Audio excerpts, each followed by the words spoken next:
Kita akan bersama tak lain tak bukan dah pun berada di konti IKIM FM. Nak lihat wajahnya boleh saja lihat di Facebook IKIM FM, di IKIM FM Facebook/IKIM FM. InsyaAllah kita akan bersama kurang lebih 30 minit ini, 30 minit hampir 1 jam sebenarnya bersama dengan tetamu kita di konti IKIM FM. Saya alu-alukan terlebih dahulu kehadirannya yang bahagia Ustaz Muhammad Abdullah Alamin di konti IKIM FM. Assalamualaikum Ustaz. Assalamualaikum warahmatullahi wabarakatuh. Oh, petak-petak Ustaz hari ini.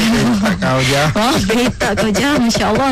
Dan hari ini kita nak kongsi dengan sahabat pendengar ini. Kalau minggu lepas kita kongsikan ayat 15 surah Luqman. Kali ini kita ayat yang ke-17 daripada 40 ayat Al-Quran berkaitan keluarga, surah Hujurat Ustaz, ayat yang ke-12.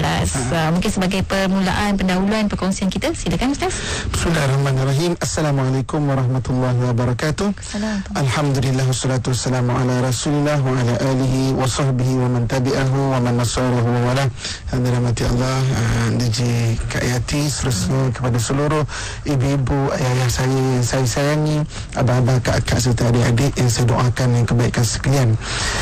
Pertamanya syukur pada Allah Subhanahu wa taala, pada pagi yang berbahagia ni kita menyambung dalam perkongsian kita. Ini ayat-ayat mengenai kekeluargaan dan kita kongsikan daripada surah Al-Hujurat ayat ke-12. Allah Subhanahu wa taala menyebut, a'udzubillahi minasyaitonirrajim. Ya ayyuhallazina amanu ijtanibu katsiran minadh-dhanni inna ba'dadh-dhanni itsm wa la tajassasu wa la yaghtab ba'dukum ba'dha. Wahai orang-orang yang beriman, jauhilah kebanyakan sangka-sangka, kerana sebahagian dari sangka-sangka itu mendatangkan dosa. Dan janganlah kamu mencari-cari keburukan orang lain, dan janganlah mengumpat di antara satu sama lain. Jadi Allah Subhanahu wa taala sebut, wahai orang-orang yang beriman. Siapa-siapa yang hatinya ada kepercayaan kepada Allah Subhanahu wa taala akan terpanggil dengan ayat ini. Apa yang Allah nak sebut ni, kan? Allah sebut orang-orang beriman. So hati kita ada kepercayaan kepada Allah, kita akan terpanggil dengan ayat itu. Ada 2 bab sebenarnya dalam ayat ini, iaitu pertama sekali kita yang bersangka-sangka. Okey, ijtanibu katsiran minadh-dhann inna ba'dadh-dhanni itsm. Jangan jauhilah kamu daripada sangka-sangka, kerana kebanyakan sangka-sangka itu mendatangkan dosa. Yang kedua, bab ayat ini, wala tajassasu wala yaghtab ba'dukum ba'dha. Jangan kamu mencari keburukan orang lain, dan juga jangan kamu mengumpat. Maksudnya, yang kedua, bahagian kedua pula, jangan kita terpengaruh dengan orang yang bersangka-sangka. Ada 2 ayat sini. Pertama sekali, kita sendiri jangan bersangka-sangka. Yang kedua, jangan kita terpengaruh dengan orang yang bersangka-sangka. Okey. Jadi ibu kakak, tuan-tuan muslimin dan muslimat rahmatullah sekalian, kita akan bahaskan kedua-dua benda ni. Pertama, sangka-sangka. Okey. Sangka-sangka ni adalah satu perasaan yang dalam Quran Allah sebut la yughni minal haqqi syai'a. Tidak maknanya betul pun kebanyakannya, kan? Okey. Ada juga kadang-kadang perlu kita meletakkan sedikit sangka-sangka tu, tapi dia ada kawan dia. Dia tak boleh berdiri sendiri. Okey. Maknanya bersangka-sangka itu apa tujuan dia? Untuk supaya kita tidak tertipu dengan tipu daya manusia. Okey. So maksudnya bersangka baik, disuruh bersangka baik, tetapi bersangka baik kawannya pasangan ilmu dia, kita perlu mengetahui maknanya kebiasaan kalau orang menipu tu macam mana. Contoh macam di dalam zaman Nabi SAW, Nabi pernah mengajarkan, kan, ayatul munafiq salasah, tanda-tanda orang munafik itu 3. Okey. Kalau bercakap dia berbohong, kalau berjanji dia mendustai janji itu, dia amanahkan dia akan mengingkari amanah itu. Jadi Nabi SAW cerita kepada kita, okey, ada tipu daya orang munafik, ciri-cirinya ini.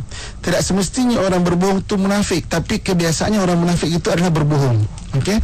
Tidak semestinya orang yang mengingkari janji itu munafik, tapi kebanyakannya begitu. So jadi bila nampak ciri-ciri itu, okey, kita start reserve pada dia.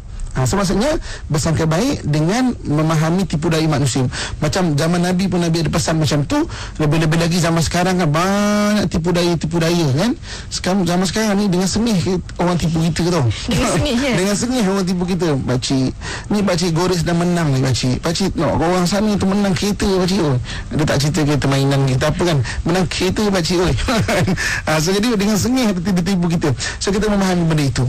So jadi selain daripada kita memahami tipu daya yang di sekeliling kita, jangan kita mudah untuk sangka-sangka. Ni kalau kita bacakan dalam konteks kekeluargaan kan, sangka-sangka kepada isteri kan, sangka-sangka kepada suami, terutamanya kalau kita ni jenis orang yang jenis orang terlalu cemburu. Ada orang yang memang dia punya ujian hati tu, dia mudah cemburu pada orang lain. Maksudnya cemburu pada ni, kalau konteks keluarga, cemburu sangat kan. Dia rasa macam semua perempuan nakkan laki dia, dan semua perempuan laki dia nak. Dia rasa macam tu. Hebat laki dia. Hebat laki dia. Jadi maknanya dia rasa semua perempuan nakkan laki dia, dan semua perempuan lelaki dia nak. Dia rasa macam tu. Jadi Allah pernah jenis hidup kan. Jadi mana terlalu cemburu kadang-kadang. Macam tu juga dengan kita sebagai suami, kadang terlalu cemburu kan dengan isteri, apa yang berlaku ke office lah, apalah, menjadikan kita penat hidup kita ni. So jadi habis cara macam mana kita fahami, pelajari mengenai tipu daya yang wujud, tapi jangan jadi satu prasangka yang akan memenatkan hati kita. Sebab tu ayat seterusnya, wala tajassasu, jangan kamu mencari-cari keburukan orang lain. Sebab kalau kita nak membesarkan keburukan, maka benda itu yang akan timbul, benda itu yang akan nampak. Nak besar keburukan, muka kita cantik-cantik kan, tapi nak cari juga benda buruk, jumpalah jerawat sikit tepi hidung ni ke, jerawat, sebab kita cari benda tu. Sedangkan hidung kita yang bagus, mata kita bagus, kita punya telinga bagus, bibir kita bagus, kita tak nampak benda tu. Kita nampak ni kecil terselip tepi hidung ni ada jerawat kan. Sebab kita mencari, bila kita mencari, kita membesarkan benda itu. Okey, itu bab yang pertama. Okey, jangan kita bersangka-sangka. Tapi kadang-kadang kan DJ Ati, Ibu ayah saya sekalian kan, kita kadang-kadang okey tau. Kita kadang-kadang okey. Kita ni orang yang mudah tidak bersangka-sangka. Tetapi kita terpengaruh dengan sangka-sangka orang lain pula. Cerita-cerita orang. Cerita-cerita orang lain pula. Okey. Nanti selepas saya lihat kan, saya nak kongsikan 7 situasi contoh macam mana benda ni boleh berlaku. Okey. So jadi maknanya kita okey, alhamdulillah. Tapi kita terpengaruh dengan sangka-sangkaan orang lain. Dan kenapa seseorang itu boleh terpengaruh dengan sangka-sangkaan orang lain? Kerana 3 sebab. Kerana 3 sebab. Seorang boleh terpengaruh dengan sangka-sangkaan orang lain kerana 3 sebab. Yang pertama, sebab dia tak kenal seseorang itu. Orang cerita keburukan orang lain, dia tak kenal, tiba-tiba jadi sangka-sangka kat orang itu. Tak pasal-pasal pun. Dia tak kenal pun orang itu. Okey. Sanggup disangka-sangka. Tak kenal batu kan. Tiba-tiba je. Ada tahu kadang-kadang kan, banyak kan. Tiba-tiba tak ada kena mengena pun, kita tak kenal dia tak kenal kita. Tapi dia datang dekat kita dengan keadaan yang memang tiba-tiba muka tak suka kat kita. Sebab dia terpengaruh dengan sangka-sangka orang lain. Yang sebab dia pertama, dia tak kenal orang itu. Dalam kaedah fiqh ada menyatakan bahawa al-mar'u aduwwu bima jahilah. Seseorang itu akan memusuhi benda yang dia tak tahu. Benda yang dia tak kenal, dia akan memusuhi benda itu. Dia akan tak suka pada benda itu, benda yang dia tak kenal. Itu pertama, kenapa? Sebab kita boleh terpengaruh dengan sangka-sangka orang lain. Okey. Yang keduanya sebab apa? Yang keduanya adalah kerana kita tidak memahami ataupun tak tahu pun sesuatu situasi cerita tu. Kita tak tahu situasi tu. Kita tak nak ambil tahu, ataupun kita tak peka dalam keadaan situasi penceritaan itu, ataupun kita memang tak faham benda itu. Sebagai contoh, saya bukan satu orang yang pernah bekerja di kilang. Saya tak pernah bekerja di kilang.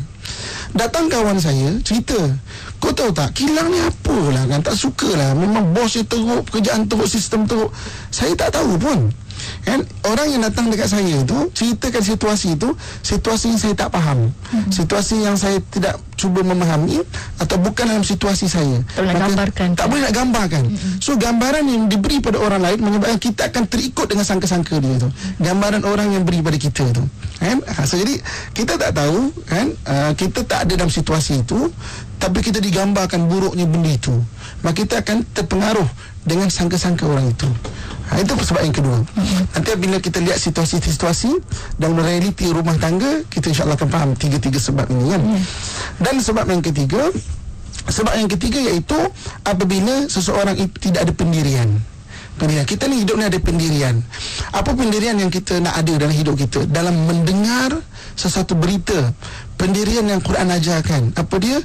ya ayyuhalladzina amanu in ja'akum fasikum binaba'in fatabayyanu. Wahai orang-orang beriman, datang satu berita kepada kamu, terutamanya daripada orang fasik. Orang fasik ni ahli maksiat ataupun orang yang bukan suka cakap pahala orang lain, orang yang berdosa lah. Yang kadang-kadang kita tak kenal pun adik-adik orang fasik ataupun tidak. Maka yang penting perkataan fatabayyanu, kamu selidikilah. Itu pendirian agama yang diajar. Okey, nak senang faham dalam bahasa yang nak senang faham, dalam satu dipanggil apa, magazine ataupun satu kawaid atau kaedah yang nak senang kita faham. Okey, dengar satu berita, apa pendirian kita? Ya, kalau orang tu salah, tak semua benda dia salah. Kalau orang tu betul, tak semua benda dia betul. Okey, kita kena ada satu pendirian ataupun satu mindsetting begitu. Dengar satu berita, kau tahu tak macam ni. Okey, aku dengar berita ini. Okey, cuma kalau dia tu salah, tak semua benda dia salah. Maknanya kita kena adil dalam meletakkan degree kesalahan. Kena adil dalam meletakkan degree kesalahan. Itu pendirian, itu agama ajar pada kita. Kalau tidak, kita akan mudah terpengaruh dengan orang yang sangka-sangka. Okey, kita tiba-tiba menjadi membenci sesuatu benda yang kita tak tahu pun. Kita akan mudah bersangka-sangka kepada pada berita orang lain tu. Kita mudah teremosi, kita mudah kena tipu sebenarnya. Kita mudah dipermainkan oleh orang lain. Sebab apa? Sebab kita tak ada pendirian. Maknanya satu pendirian. Bab yang ketiga maknanya sebab tu yang paling mudah dia punya magazine dia atau kaedah atau kawaid dia. Maknanya datang satu berita, kalau orang tu buruk, tak semua tempat dia buruk. Kalau orang tu betul, tak semua tempat dia betul. Orang yang sampaikan dekat kita berita pun, kalau dia sampaikan itu betul, tak semua benda dia betul. Kalau dia sampaikan itu tak betul pun, tak semua benda tidak betul. Kita ada satu pendirian. Jadi kita akan lebih adil, kita akan lebih, maksudnya lebih matang lah. Kita lebih cool, man. Kita lebih cool. Kita lebih tenang, kita lebih matang. Kita tidak terburu-buru dalam kita membuat keputusan, tidak terburu-buru dalam membenci, tidak terburu-buru dalam menghukum orang lain, tidak terburu-buru dalam marah. Sampai berita tiba-tiba tahu tak bagian, kita tidak terburu-buru marah. Okey, ya, kalau betul kau cakap, mungkin tak semua benda betul. Kalau kau cakap kalau dia tu salah, tak semua benda dia salah. Kan itu ada satu stand yang kita tahu, yang sampai in ja'akum fasikum binaba'in fatabayyanu. Maknanya kita hendaklah kita selidik. Kita kena ada satu pendirian macam tu. Maksudnya selidik tu kita kena berada di tengah dulu. Kita tak boleh terus cenderung ke kanan ataupun ke kiri.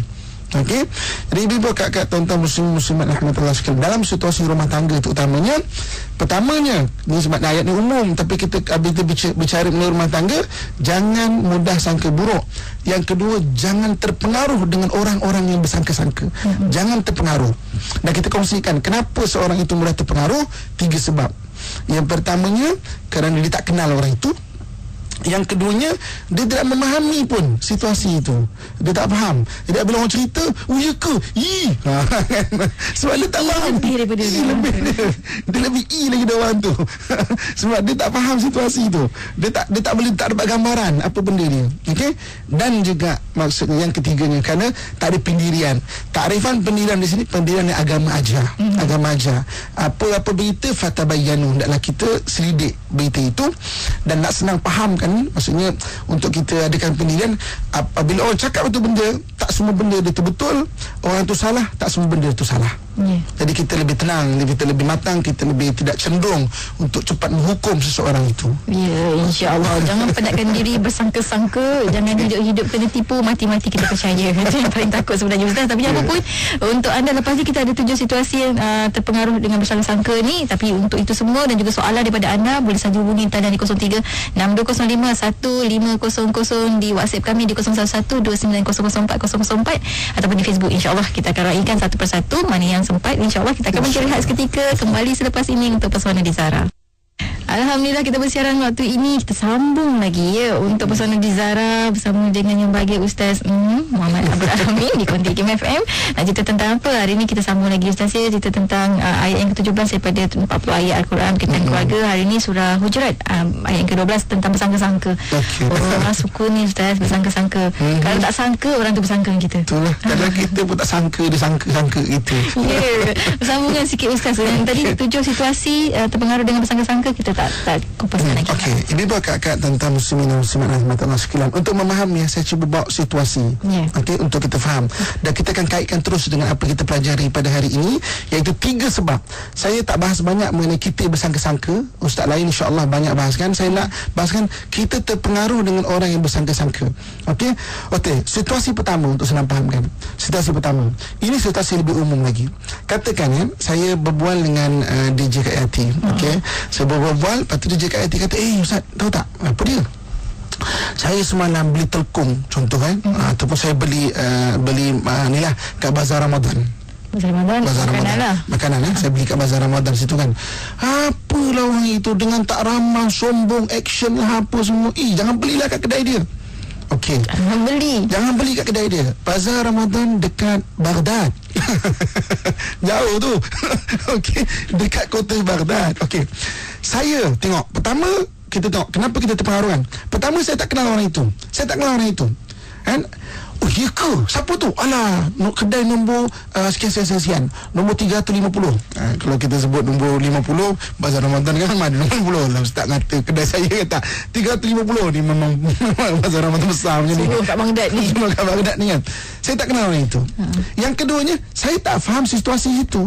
Situasi apa? Saya tak pergi Bazar Ramadan kat Baghdad tu. Kan? Saya tak tahu macam mana keadaan dia, dan saya tak tahu pandangan Yati ni, DJ Yati betul atau tak. Mungkin ketika itu DJ Yati mungkin waktu tu tengah panas, waktu tu tengah mood sendiri pun tak berapa stabil. So orang cakap kita mudah sentap. Kan? Kita sentap. Dia tak cakap apa, dia kata kat tunggu jap kan. Apa tunggu saya lambat ni kan. Kita mudah sentap. Akhirnya DJ Yati memberi gambaran kat saya yang saya tak faham situasi sana tu. Okey, dan yang ketiganya saya tak ada pendirian. Saya kata, oh ya ke? Okeylah, kita boykot lah. Kemudian saya pun WhatsApp dengan kawan-kawan saya, grup WhatsApp saya saya kongsikan dekatnya, tolong ditularkan. Tolong jangan pergi gerai 350 contoh kan. Kenapa saya boleh terpengaruh dengan orang bersangka-sangka? Saya tak sangka-sangka orang tu. Saya tak kenal orang tu. Tapi saya tak kenal, saya tak dalam situasi itu. Dan yang ketiganya, saya tak ada pendirian, menyebabkan saya mudah tercenderung untuk menghukum orang itu walaupun saya tak kenal orang itu. Nyaya kat orang tu, kesian kat orang tu. Okey, ni yang wala yaqtab ba'dukum ba'd. Jangan mengumpat dalam cerita-cerita orang, sebab takut kita ni tergolong di orang kedua. Kita tak bersangka-sangka, alhamdulillah, tapi kita terpengaruh dengan orang yang bersangka-sangka. Okey, contoh situasi kedua. Okey, satu orang ibu tunggal. Okey, maaf ini kita cerita realiti tau. Okey, biar kita dapat kematangan dalam kita memandang satu benda itu. Satu orang ibu tunggal, suami meninggal ataupun cerai contoh kan. Okey, dapat suami baru. Okey, biasa kadang-kadang bila suami baru hilang, maksudnya suami pun nak memaparkan dia, maksudnya boleh memimpin kan, boleh memimpin. So bagi pandangan tu, bagi pandangan ni, saya tak suka lah awak punya keluarga ni, adik-beradik selalu datang kat rumah saya lah, contoh kan. Kan menyebabkan itu pandangan dia. Okey, itu pandangan dia, tapi menyebabkan keluarga awak macam tak hormat kat saya lah. Jadi pandangan dia tu menyebabkan kita terpengaruh. Kita sebagai isteri yang memang baru dapat suami yang baru, alhamdulillah. Tapi apabila pertama kita tak kenal, kita kenal tak keluarga kita? Kita kenal. Situasi kedua, apa situasi yang tiba-tiba suami kita disentap? Kita pun tak tahu. Tapi pandangan dia, adik-beradik awak tak hormat kat saya lah. Kita terus, oh ya ke? Kita terus telefon, abang kau tak kerja hormat, jangan datang rumah saya. Nampak tak bahayanya? Sebab kita terpengaruh dengan sangka-sangka orang lain. Kan? Kita mudah dipengaruhi benda itu. Sebab kita ada 3 benda ni. Kenal, yang mungkin kenal, mungkin tak. Adik-adik mungkin kenal. Yang kedua, kita tak ada situasi itu. Dan yang ketiga, kita tidak ada pendirian. Sebab apa? Datang satu berita, kita terus terpengaruh dengan benda itu. Kita tak, walaupun dia suami kita sekalipun, dia cerita benda sekalipun, terus kena ada satu setting. Ya, suami kita bercerita, mungkin dia betul, tapi tak semua benda dia betul. Mungkin abang kita salah, mungkin kakak kita salah, tapi tak semua benda dia salah. Kita tak tahu, kita tak ada dalam situasi itu yang menyebabkan dia boleh bersangka-sangka, yang kita boleh terpengaruh benda itu. Okay, kita lihat antara situasi-situasi lain. Okey, kita dapat isteri pula. Okey, kita kahwin pula kan. Ini benda ni kadang-kadang dapat suami. Dapat suami, ni dapat isteri pula. Okey. Kadang-kadang biasalah, terutamanya kita yang punya adik perempuan. Okey, adik-adik perempuan ni dia sifat defensif dia pada adik-adik lelaki ni memang perempuan dengan perempuan kan, tak ngam sikit. Dia tak berapa ngam sikit kan.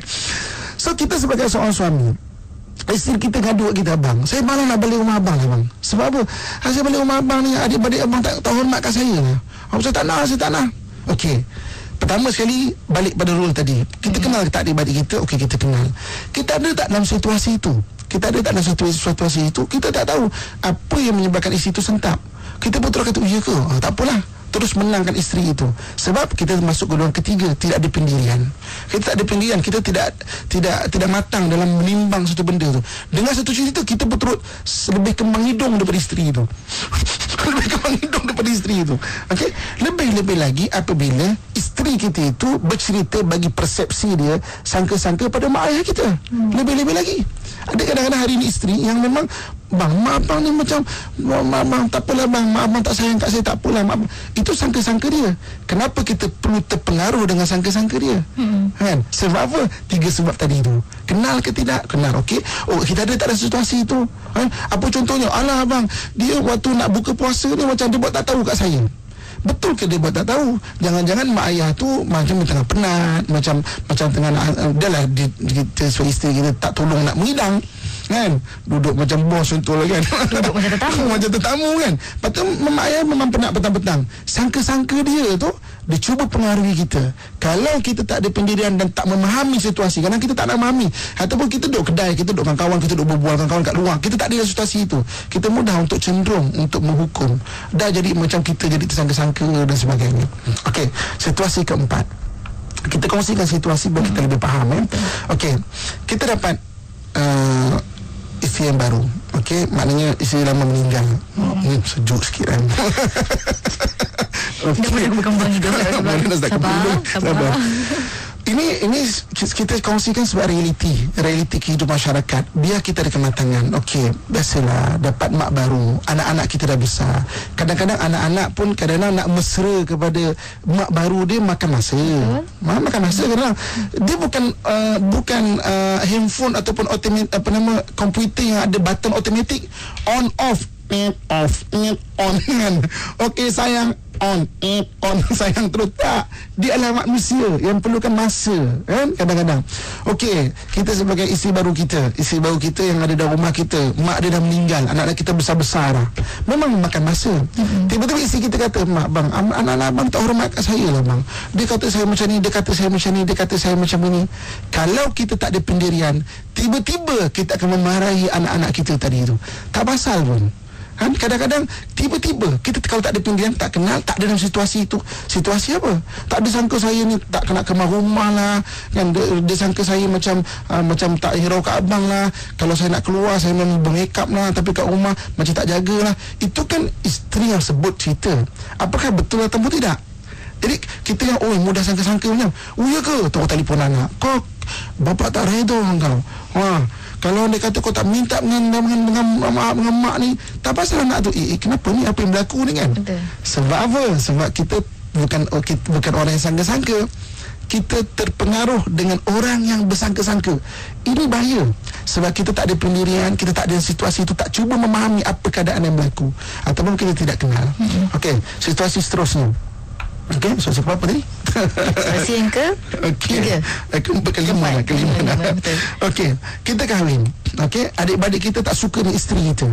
Itu satu lagi. Satu hal. Tadi daripada surprise isteri kita tak suka adik-beradik. Ini adik-beradik kita pula tak suka kat kita. Kan? Kebetulan pula isteri kita kebetulan pula memang dia ada lifestyle sendiri lah. Ada lifestyle sendiri. Jadi adik-beradik akan kumpul kat kita, cerita kat kita. Mungkin mak kita pun akan cerita kat kita, isteri kau ni teruk sangat lah kan? Isteri kau ni teruk sangat lah. Okey. Pertama, kita tak kenal isteri kita sebab dia berkahwin, kita berkahwin. Yang keduanya, situasinya apa? Apa situasi yang teruk sangat isteri ni? Apakah degree kesalahan yang terus diletakkan terus besar ni? Okey. Yang sampai kita kata, oh ya ke? Balik tiba-tiba tu marah isteri. Kesian, isteri baru nak memahami keluarga. Tapi sebab abang nak kenal.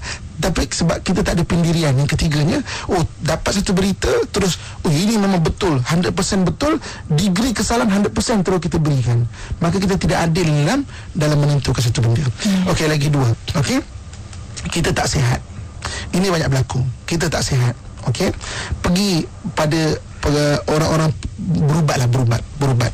Okey, setengah-setengah untuk bohong ataupun perubatan. Okey, orang yang mengubat kadang-kadang skripnya sama. Apa dia? Skripnya daripada Johor sampai ke Perlis, kadang-kadang skrip sama. Awak ni kena buat orang ni Allah. Dan yang buat ni bukan orang jauh, orang dekat aja. Okey, kita bermula orang dekat. Siapa dia? Kita fikir, mak tak suka kat aku ni, ayah tak suka kat aku ni. Tak pasal kita boleh tuduh mak ayah kita yang buat kita. Sebab apa? Daripada sangka orang lain yang kita terpengaruh, yang kita rasa cenderung pada itu. Orang yang berubat tu kenal pun tak dengan ibu ayah. Ini banyak berlaku. Adik-beradik lah apa semua. Sebab yang berubat adalah orang yang meletakkan sangka-sangka kepada kita. Dan situasi terakhir, yang ketujuh ini untuk kita faham. Kita ada masalah rumah tangga, kemudian kita minta nasihat pada orang yang salah. Banyak kan. Lepas tu dulu pernah dalam Hakim kita kongsikan 5 penasihat yang betul untuk kita rujuk. Jangan tanya penasihat yang salah. Okey, kita ada masalah rumah tangga, kita pergi pada penasihat yang salah. Penasihat kita pun bagi satu sangka-sangka kan. Memang betul, aku dah tahu dah tarikh lahir suami kau berapa, sekian. Memang dia panggil macam tu. Aku tarikh lahir masalah. Aku tahu dah panggil dia memang teruk. Memang kau dengan dia memang panas. Contoh kan, memang panas. Baliklah kau ceraikan laki kau. Kita pula disuruh cerai laki kita pula. Tapi dengan penasihat salah, kita tak kenal, menyebabkan kita, ataupun daripada kenal jadi tak kenal. Betul. Ataupun yang keduanya sebab kita tak faham situasinya apa permasalahannya. Dalam kita tidak ada pendirian. Okey, menyebabkan akhirnya kita cenderung. Sebab itu dalam Quran Allah Subhanahu Wa Taala sebut, syaitan akan bisikkan kepada kita, allazi yuwaswisu fi sudurin nas. Dia membisikkan pada hati kita waswas, sangka-sangka, benda-benda yang tak baik. Siapakah golongan ini? Minal jinnati wan nas. Daripada jin, maknanya yang tak nampak, yang bisik pada kita sendiri yang sangka-sangka, ataupun minal jinnati wan nas, daripada manusia yang bersangka-sangka, yang pengaruhi kita. Jadi mari kita yang sangka-sangka, ataupun kita terpengaruh dengan sangka orang lain. Sebab itu hidup ada pendirian. Pendirian apa? Pendirian agama. Pendirian agama dalam mendapat berita apa? Itu yang Allah sebut fatabayyanu. Selidiklah. Nak senang faham dia punya macam kaedah dia adalah, kalau orang tu betul, tak semua benda dia betul. Kalau orang salah, tak semua benda dia salah. Itu pertama penilaian kita dulu. Baru kita akan fikir kedua. Kalau tak, kita akan, orang cakap tu kita akan kembang-kembang hidung. Kita kembang-kembang hidung, kita tak puas hati, kita jadi tiba-tiba marah, kita kena api-apikan. Sebab kita tak ada pendirian tu. Kalau dia pendirian, okey, aku dengan berita, mungkin kau betul tapi tak semua benda kau betul, dan mungkin dia salah, tak semua benda kau salah. Tapi kita akan cek, ada satu pendirian yang benar, fatabayanu tadi itu, macam itu, dengan sendiri nanti kita akan lapang, dan kita akan ambil masa. Tak terus kat telefon, kau ni tak guna dengan mak ting, kau apa nama, tak hormat, contoh kan, kau ni tak guna isteri, dengan mak aku tak hormat, dengan adik-adik tak hormat. Kita akan jadi panas, dan akhirnya yang menang syaitan, yang allazi yuwaswisu fi sudurin nas tadi, membisikkan hati-hati manusia. Sama direct pada kita sebagai sangka-sangka, atau kita terpengaruh dengan sangka-sangka orang lain. Wallahualam. Jadi itu bahayanya api, ada untungnya juga api. Tapi bagaimana cara nak untung dan ruginya, kita kena tahu juga macam mana kita nak menilai api tersebut. Tapi ni apa pun kita nak berlihat sekali lagi Ustaz, boleh dengan rakan-rakan pendengar, dan kita nak raikan juga panggilan, ramai membuat panggilan di 0362051500. DJ Monas Jasman menanti panggilan anda. Kita berhenti rehat seketika, kembali selepas ini untuk Pesona di Zara. Waktu ini bersama dengan Ustaz Muhammad Abdul Alamin, masih lagi dalam Pesona di Zara, nak mempersonakan rumah tangga kita, insya-Allah. Banyaknya soalan Ustaz, semuanya tentang tiri-tiri ni Ustaz. Seram Ustaz ya. Insya-Allah kita nak raikan satu persatu nanti. Dan juga talian di 0362051500. Cerita pasal tiri ni Ustaz, dan juga pilih kasih lah. Saya yakin rakan-rakan kita ni ada daripada WhatsApp, kata saya ada bapa tiri yang mana asyik sebelahkan anak sendiri, dan tak ambil kisah tentang anak dan juga cucu tiri. Pilih kasih lah gitu, katanya Ustaz. Kata apa yang perlu kita lakukan untuk perbaiki semua tu, sedangkan ibu tiri baik dengan semua walaupun ayah terpaksa bersikap demikian. Macam mana tu Ustaz? Ibu tiri baik, betul, alhamdulillah, bersyukur dengan itu. Sebenarnya sama juga. Kadang-kadang sangka-sangka yang ibu tiri atau bapa tiri lebihkan tu daripada kita. Allazi waswisu fi sudurina minal jinnati wan nas. Pada saya soalan yang tadi ni, puan yang bertanya itu adalah kita sendiri yang bersangka-sangka. Adakah betul ataupun tidak? Wallahu alam. Kita kena ada pendirian lah. Aku bersangka ni betul ke tak? Sekalipun kalau betul, kita sebab dia orang baru kan datang kan. Samalah manusia ni dia bukan automatik macam saya tadi katakan. Bukan ada button tu terus nyet, sayang. Tiba-tiba nyet, aku tak suka kau. Dia bukan ada button macam tu. Kita kena ada masa dia. So apa cara-caranya? Antaranya dengan bercakap dengan baik, berhadiah, malayarham layurham. Mulakan kita dulu mengasihi kasih sayang pada dia, banyak bertimbang rasa, banyak sabar. Kita dulu hantar gelombang berkasih sayang itu. Kita dulu kena hantar gelombang. Kalau kita dulu hantar gelombang tu blok ni, bapak ni memang tak guna lah, dia lebih ke anak dia dan sebagainya, maka makin jauh lah benda tu. Kita yang blok dulu sebenarnya. Kita yang blok dulu kadang. So jadi ikutlah macam Nabi ajar kan, berhadiah, cakap dengan bagus, qaulan ma'rufah, perkataan-perkataan yang baik. Begitu juga dengan kita banyak memaafkan. Mungkin kita mula-mula nak berkenalan tu memang penuh dengan sangka-sangka. Dia tak senyum lah. Dia tak senyum pun jadi masalah kan. Mungkin dia tengah tengok masalah office dia dekat WhatsApp kan. Sakit gigi. Sakit gigi, sakit kuku. So jadi maknanya bagaimana rasalah. Berbalik kepada hati kita jugalah Ustaz. Kita tak boleh ubah orang lain, kita ubah diri kita dulu. Betul. Maka gelombang tu akan dirasai oleh orang sekeliling kita. Wallahualam. Dan kita nak ikan rakan kita talian pertama dari Johor Bahru, Encik Nur, orang Johor, silakan. Soalan pertama, apakah tips yang Ustaz boleh berikan untuk orang yang sensitif? Sebab kita tahu orang sensitif ni dia cepat bersangka-sangka kan. So macam mana tips untuk orang yang sensitif, yang sangat sensitif hatinya?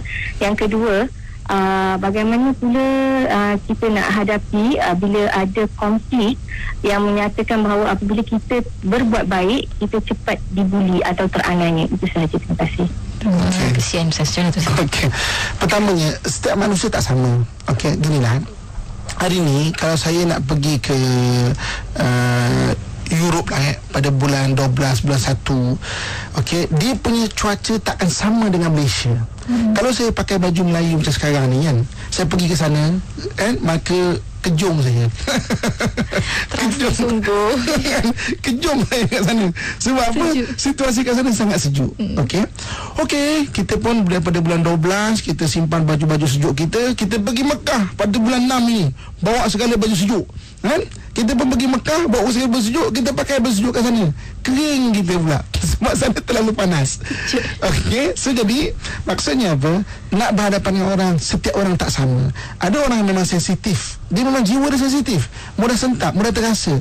Jadi nak berhadapan dengan dia, caranya berbeza, cakapnya berbeza. Kita kadang-kadang kita treat orang semua sama macam diri kita. Kita ni cakap terang, tak semua orang boleh menerima begitu. Dulu kita pernah kongsikan kat sini 3 jenis watak.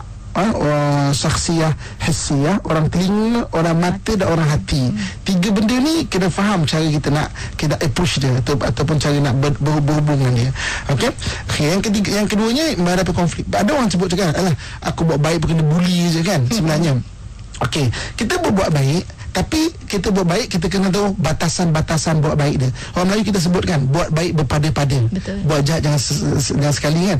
Kita buat baik, kena tahu batasan-batasan dia. Batasan-batasan sampai anda kata ada orang yang nak bully kita, orang nak ambil kesempatan pada kita kena faham benda itu. Bukan kita buat baik semata-mata orang tak rugi sebenarnya. Di akhirat kita tak ada pahala, tapi di dunia kita sakit sikit lah. Tapi kita kena ada batasan kita. Orang ni nak mengambil hak aku ni. Kita kena cakap dengan dia, kena beritahu dengan dia, kena ambil langkah-langkah sepatutnya. Ada prinsip lah. Ada prinsip dia. InsyaAllah ada prinsip. Dan mungkin juga tindakan kita ni tanya dekat WhatsApp kata suami isteri patut kongsi cerita tak Ustaz, sebab untuk elak sangka-sangka. Okey, tak semua benda kita boleh kongsikan sebab kan bercakap benar tu disuruh, tapi ada 5 situasi tak boleh nak cakap benar. Pertama dalam peperangan. Peperangan tak boleh cakap benar kan, kena tangkap kan. Saya ni jujur orangnya, jenderal saya tu menyuruh tepi tu. Tak boleh tak boleh. Cakap dekat perang tak boleh cakap benar. Okey, kalau berlaku mudarat yang lebih besar tak boleh. Maksudnya kalau kita bercakap mana mudarat besar, kalau melaga-laga orang tak boleh. Keaiban yang telah Allah tutup tak boleh cerita. Keaiban yang telah Allah tutup tak boleh cerita, tak boleh cerita. Walaupun kita sendiri keaiban yang kita lalu muda-muda dulu, saya ni jujur tau sayang, saya nak cerita kat awak semua perangai saya dulu. Ambil kau. Saya dulu ada makwa tu, ada makwa ni, ada makwa ni, ada siaplah nak jujur sangat kan. Jadi maknanya tak semua benda boleh cerita. Kena ada kematangan di situ. Apa benda nak cerita, apa benda boleh tak cerita. Kalau cerita benda bagus pun masanya tak kena, boleh jadi gaduh. Cerita benda bagus pun masa tak kena, boleh jadi gaduh. Itu kematangan ada, kena ada dalam rumah tangga. Rumah tangga ni agak complicated sikit lah. Wallahualam. Balik tu kena ada prinsip dan juga inilah kan jati diri kita macam mana Ustaz ya. Lagi kita nak raikan dari talian, dari Batu Pahat. Aiman, silakan Aiman. Soalan saya, kadang-kadang ada bila isteri-isteri ni kadang-kadang dia mempengaruhi anak-anak tentang nilai suaminya. Kadang-kadang cakap suaminya ni, bapak engkau ni lambat ni, mesti ni dia melepak lah apa. Jadi macam mana tu? Adakah kita nak terus percaya ataupun apa caranya? Kita perlu kaji dulu atau apa? Besar ni Ustaz. Kata-kata mak dan ayah ni pengaruh besar Ustaz. Macam mana Ustaz? Bapak engkau ni lah kan, tak pernah nak hargai mak ni kan. Dia kahwin tak pernah hargai mak. Habis tu kenapa mak kahwin dengan bapak? Diamlah, kau bersama macam bapak kau juga. Okey, so maksudnya kadang-kadang prasangka mak tu, perasaan mak pada anak-anak. Okey, kalau anak-anak yang dah besar dia dengar benda ni, kena faham. Pertama, kita kenal ayah kita tak ada situasi apa yang mak ayah sakit hati sangat dengan mak ni kan. Yang ketiga, kita ada pendirian. Walaupun mak kita tak semua benda mak betul, mak sebut, dan tak semua benda ayah salah. Kena ada pendirian. Kalau anak-anak yang dah besar dah dengar benda ni. Kalau kita sebagai mak ayah, memang janganlah benda tu kan. Jangan boikot pasangan kita di depan anak-anak. Okay? Kita yang membentuk dia, tidak respect pada mak, pada ayah dia. Kepada ayah ni kena mak itu kena bentuk untuk dia respect pada bapak. Bapak pun kena bentuk pada anak untuk respect pada mak tu. Anak-anak yang respect ke mak ayah pula jadi. Sebab saya saling anak-anak confuse. Mana satu betul, dia confuse kan. Kesian anak-anak. Dan dari Kelantan, Kak Lin, soalan silakan. Saya soalan tersebut. Saya dari Kelantan, ada jiran yang memusuh dengan saya. Dia ni nak guna-guna ke saya lah. Dia nak buat saya ni supaya sakit, merana. Tapi dia macam sembah, macam syaitan. Agak mendidik menyembah, malam-malam dia menyembah. Itu ni, apa ni, ilmu karut ni. Benar kat saya lah. Tanya Masih Ustaz ni, macam mana saya nak buat, nak elok daripada itu ni. Itu saja ya. Assalamualaikum. Assalamualaikum. Sikit jiran ada sembah mendekat karut lah, benda apa semua tu kan. Pertama sekali, kalau dia kata kejap lagi jiran tu telefon, mana ada, tak ada, pada nipu nuduh orang pula tu lah. Kalau jiran tu tak bercakap kan, kadang-kadang itu sangka-sangka kita kan. Dia bawa petang-petang bakar sabut kan, sembah apa pula ni, badan tu nak mengalah nyamuk kan. Kita sangka-sangka tu menyebabkan kadang-kadang kita sangka buruk. Betul ke jiran kita memang betul nak menyebabkan kita ni tak bagus lah, nak sakit lah, apa semua lah kan. Sekalipun kalau betul, kita biar ada amalan. Amalan apa? Amalan Al-Quran kan? Banyak amalan baca kursi pagi sekali, petang sekali, niat untuk dinding diri. Tak ada masalah apa. Sebab dalam Quran Allah sebut benda-benda sihir ni maknanya tidak akan berlaku illa biiznillah, melainkan dengan izin Allah Subhanahu Wa Taala. So dia buat benda tak bagus, kita minta perlindungan daripada Allah. So tentulah kita mohon perlindungan daripada Allah, Allah akan lindungi kita. Kalau betul. Kalau tak betul, memang kena perbaikilah sangka-sangka. Sebab jiran ni haknya besar. Jangan sampai kita meninggal bergaduh dengan jiran. Apa nak jawab depan Allah Subhanahu Wa Taala nanti tu? Kau tuduh kan, nanya apa nama jiran kau ni ada benda yang tu jembalang pula ni kan. Jiran kata tak ada tu, ada sikit-sikit je. Okey, tak ada tuan, dia sangka-sangka kat saya. Susah besok tu nak minta maaf tu. Okey, wallahualam. Dan kita ambil satu lagi pemanggil, saya kira ni pemanggil terakhir sebelum kita memberikan 10 kesimpulan untuk tajuk kita. Dari Mu Hidayah, silakan. Saya mempunyai 3 orang anak. Kita lelaki. Tapi bagaimana sebuah rumah tangga itu menuju ke jannah, tetapi ketua rumah tangga itu bukan role model yang seperti Nabi Muhammad SAW lah. Saya umpama seperti Asyah dengan Firaun lah, umpama macam tu. Walaupun sudah reda dengan sikap suami, tapi bagaimana kehidupan anak-anak yang perlukan seorang ayah yang boleh memimpin mengikut sunnah Nabi. Minta penjelasan Ustaz. Okey. Kadang-kadang alhamdulillah maknanya kita okey, contohnya alhamdulillah, syukur Allah SWT. Jangan kita bangga pula. Bangga tu penyakit hati tau. Suami kita ada perangai tu, kita ada perangai penyakit hati, kita tak perasan kan. Kita elok bagus.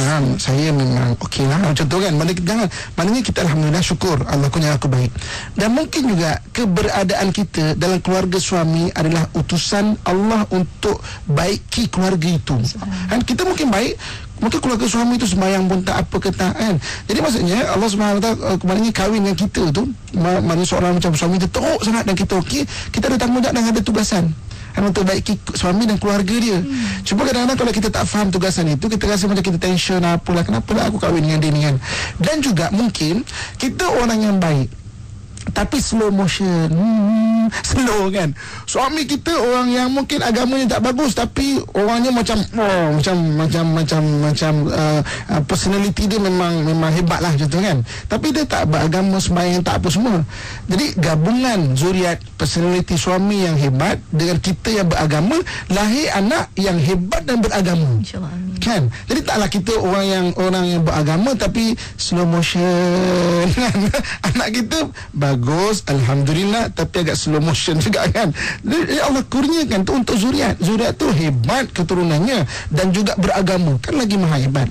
Percaturan Allah ada satu percaturan kadang-kadang kita tak faham, tapi tidak pernah Allah Subhanahu Wa Taala letakkan satu benda tu sia-sia, tak pernah. So kita ada tugasan kita. Bagi akak alhamdulillah akak dah okey, bagus, anak-anak 3 orang lelaki lagi kan. Didiklah anak-anak tu dengan bagus kan, sebab mak ayah pencetus pertama kepada personality anak. Tapi ayah dia tak menjadi role model, ibu kena ambil. Sebenarnya tidak sedikit sejarah ibu yang membentuk anak-anak. Cuba tengok ibunya Nabi Isa alaihissalam, Siti Maryam kan. Begitu juga dengan Nabi Musa alaihissalam kan? Yang menjaga walaupun Asia tapi seorang ibu angkat dia kan. Dan juga ibu dia sendiri itu pun sama-sama menyusulkan dia. Macam tu juga dengan Nabi kita Muhammad SAW, ibunya Siti Khadijah. Imam Asy-Syafi'i, ibunya kan, sebab ayahnya dah meninggal. Macam tu juga orang-orang yang hebat dalam dunia, ibu pertama tu kan. So jadi maknanya alhamdulillah akak dah okey, alhamdulillah. Pertama, jaga hati, jangan sombong, tu saja, alhamdulillah. Yang keduanya, kita ada tugasan. So baikilah suami, doakanlah, jangan putus harap kepada Allah Subhanahu Wa Taala dan cuba baiki semaksimal mungkin dia suami dan juga keluarganya. Saya yakin ada tugasan yang akak kena selesaikan benda itu. Kan yang akak ditugaskan untuk berada dalam situasi keluarga yang demikian. Nak tambah pahala sebenarnya itu Ustaz ya, insya-Allah. Dan di hujung ni kesimpulan dan juga doa sikit Ustaz untuk diaminkan. Biar kakak tentang muslim rahmatullah sekalian, kita berkongsikan mengenai surah Al-Hujurat ayat yang ke-12 mengenai jangan kamu bersangka-sangka. Ada 2 perkara. Pertama, kita yang bersangka-sangka. Yang kedua, kita terpengaruh dengan orang yang bersangka-sangka. Kenapa kita mudah terpengaruh dengan orang yang bersangka-sangka? Pertama, sebab kita tak kenal orang itu. Yang kedua, kita tak ada dalam situasi itu, kita tak memahami situasi itu. Dan yang ketiga, kita tidak ada pendirian. Pendirian di sini pendirian yang diberikan oleh agama. Okey, pendirian yang diberikan oleh agama, bukan pendirian kita semata-mata kan. Tak. Tapi kita yang agama yang bentuk kita tu. Sibghatullah wa man ahsanu minallahi sibghah. Celupan daripada Allah, maknanya agama daripada Allah. Apakah yang lebih baik kan selain daripada agama daripada Allah SWT itu? Maksudnya kalau kita sebagai botol mineral contoh, bukan bentuk bodinya maksudnya daripada sudut dia punya keadaan dia, dititiskan satu titisan di botol mineral itu, maka warna itu akan meresap ke seluruh botol itu. Itulah celupan yang daripada Allah, sibghatullah. Yang terbaik adalah celupan daripada Allah Subhanahu Wa Taala. Maknanya cara memandang, cara agama, cara mendengar, cara bercakap dengan cara agama. Wallahu a'lam. Dan beri kebaikan kepada kita semua insya-Allah. Kita akhiri dengan doa. A'udzubillahi minasyaitonirrajim. Bismillahirrahmanirrahim. Alhamdulillahi rabbil alamin wassalatu wassalamu ala asyrafil anbiya'i wal mursalin wa ala alihi washabihi ajmain. Allahumma ja'alna wa auladana wa zurriyyatina min ahli al-ilmi wa ahli al-khair wa la taj'alna wa iyyahum min ahli as-su'i wa ahli ad-dair warzuqna wa iyyahum 'ilman nafi'an wa rizqan wasi'an wa khuluqan hasanan wa tawfiqan lit-ta'ah wa fahman nabiyyin wa hifdzal mursalin wa ilham malaikatul muqarrabin waftah qulubana wa qulubahum futuhal arifin bifadlika wa karamika ya arhamar rahimin. Barikillahumma lana fi syahri Ramadan, barikillahumma lana fi syahri Ramadan, barikillahumma lana fi syahri Ramadan. Wa sallallahu ala sayyidina wa maulana Muhammadin wa ala alihi wa sahbihi ajma'in. Walhamdulillahi rabbil alamin. Taqabbalallahu minkum minna wa minkum taqabbal ya karim. Terima kasih banyak Ustaz untuk doa dan juga ilmu pada hari ini. Semoga kita semua dapat mengamalkan ilmu yang telah Ustaz berikan hari ini. Terima kasih banyak Ustaz sekali lagi. Sampai kita bertemu lagi minggu depan. InsyaAllah. Assalamualaikum. Waalaikumsalam warahmatullahi wabarakatuh.